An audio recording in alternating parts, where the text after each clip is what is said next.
जैसा कि पिछले कुछ वीडियो में हमने पंचांग के अंगों के बारे में चर्चा करी। हमने बताया आपको कि तिथियां क्या होती हैं, वार का निर्धारण पंचांग में कैसे होता है। इसी संदर्भ में आज राहुल एक प्रश्न लेकर आए हैं। राहुल, अपना प्रश्न करिए। पंचांग में कितने करण होते हैं भैया? अच्छा, पंचांग में करण तो 11 होते हैं, परंतु उनकी आवृत्ति 60 होती है। तो मैं आपको बताता हूँ कि तिथि के आधार पर ही ये करण क्या होते हैं और ये कैसे निर्धारित होते हैं। तो देखिए, जो करण होता है वह तिथि का आधा होता है, यानी एक तिथि में 2 करण होते हैं। तो 2 करण कैसे होते हैं कि हम किसी भी तिथि को, जैसे आज द्वादशी तिथि है, आज हम कल्पवास में या संगम में हैं, माघ मास की द्वादशी तिथि को हम यहाँ हैं। और जैसे तिथि के हम 2 भाग कर देते हैं। पहले भाग को हम क्या बोलेंगे? पूर्वार्ध। क्या बोलेंगे? पूर्वार्ध। और दूसरे भाग को बोलेंगे उत्तरार्ध। उत्तरार्ध। तो एक तिथि में 2 भाग होते हैं, पूर्वार्ध और उत्तरार्ध।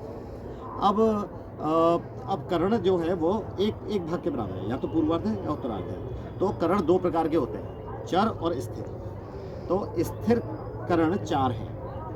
पहले का नाम है शकुनी, दूसरा है चतुष्पद, तीसरा है नाग और चौथा है किस्तूर। कितने चरण हैं स्थिर? 4।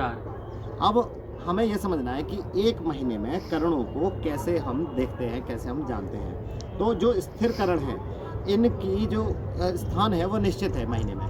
यानी कृष्ण पक्ष की, किसी भी माह की कृष्ण पक्ष की चतुर्दशी तिथि के उत्तरार्ध में, यानी क्योंकि दो भाग हैं, पूर्वार्ध और उत्तरार्ध। तो चतुर्दशी तिथि के उत्तरार्ध में जो पहला करण आता है उस करण को क्या बोलते हैं? उसका नाम है शकुनी। ठीक है, शुक्ल पक्ष और कृष्ण पक्ष चतुर्दशी तिथि के उत्तरार्ध में शकुनी करण होता है। अगले दिन क्या हो गई? अमावस्या। तो अमावस्या के पूर्वार्ध में जो करण आएगा उसका नाम है चतुष्पद। अमावस्या के उत्तरार्ध में, अब हमने पूर्वार्ध की बात कर ली, उत्तरार्ध में जो करण आएगा उसका नाम है नाग। और अब ये अमावस्या पूर्ण हो चुकी है तो हम आ गए शुक्ल पक्ष में। तो शुक्ल पक्ष की प्रतिपदा के प्रथम पूर्वार्ध में, यानी पूर्वार्ध में जो करण है उसका नाम है किस्तुग्न। ठीक है, तो ये 4 स्थिर चरण है।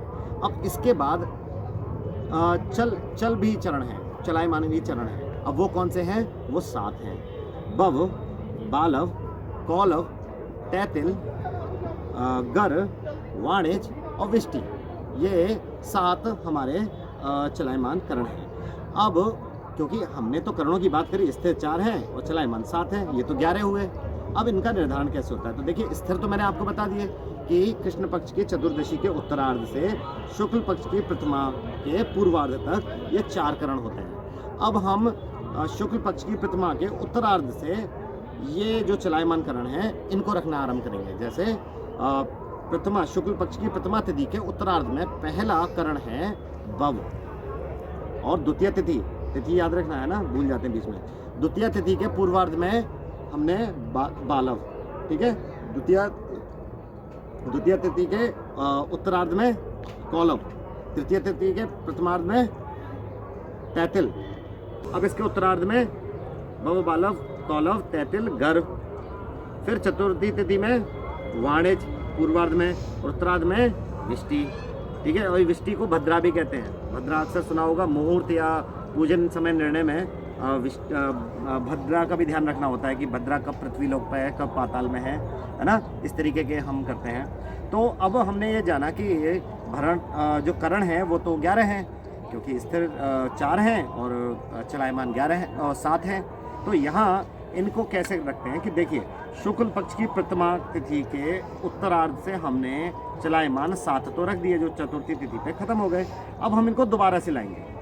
अब पंचमी तिथि के पूर्वार्ध में पुनः बव, बालव, कौलव, तैतिल, गर, वाणिज, विष्टि। फिर बव, बालव, कौलव, तैतिल, वर्ण, वाणिज, विष्टि। ऐसी 8 आवृत्ति एक महीने में होती है। अब 7 थे और 8 आवृत्ति हो गई, तो 7, 8, 56 करण की हमने चलायमान की बात कर ली और 4 स्थिर। तो ये जो 56 करण हैं, क्योंकि ये 56 करण है और हमने क्या कहा था, करण तिथि का आधा होता है, तो ये 28 तिथियों को पूर्ण करते हैं।